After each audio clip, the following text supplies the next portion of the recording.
you guys were great in this. Huge congratulations. I actually started the book as part of my book club, which was a great coincidence.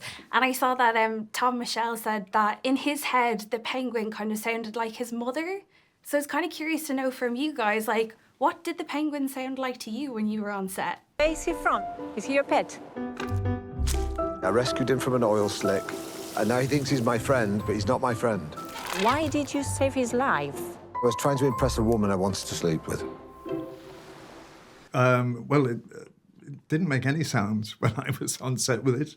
I had a confession scene where I'm talking to the penguin, talking about my neuroses and my fears, and every time I would start to speak, he'd just walk away. Yeah. So not the great therapist it kind of made him out to be then, so. No. I found the penguin's, I didn't have a voice that projected onto the penguin, but I did find his presence quite calming.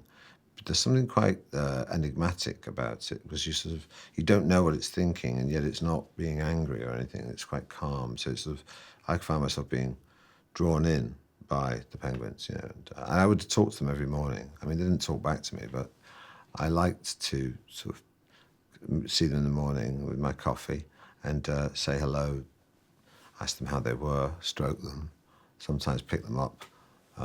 So strangely for me, as an actor, rather than giving me anxiety having to do scenes with them, I found them strangely calming and much more agreeable than many real actors. I love that. Sounds like you had Jonathan, a good... exceptional. Except Jonathan. It sounds like you had a good relationship with them then, so it's kind of nice to work with them. I sort of had to. So it wasn't just that I was indulging myself. It was like there's method in my madness in terms of like I want to look like I am familiar because the character's supposed to be. So it's like part of the job as much as it was an unexpected pleasure. Yeah. I want to make a difference. I had you as a head-down sort of fella. What happened to you? I met a penguin. From somebody who can't speak Spanish, your Spanish is excellent in this. Was it something that you were familiar with before? I did about a year of Spanish 45 years ago. Okay. When you were a blink in the eye of someone. I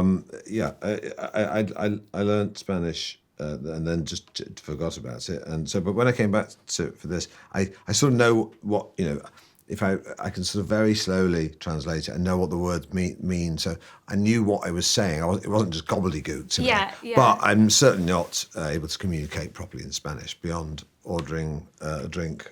Must have been kind of nerve-wracking though, like working with, I guess, like a crew that is fluent. Well, they were all Spanish, and I did want to make sure I learned. So I did have a coach and make sure I was all over. I wanted it to sound authentic, and I got there in the end. But there's a phone call where I have a lot to say in Spanish, and basically, if you look closely, you'll see my eyes move from left to right because I'm reading idiot boards.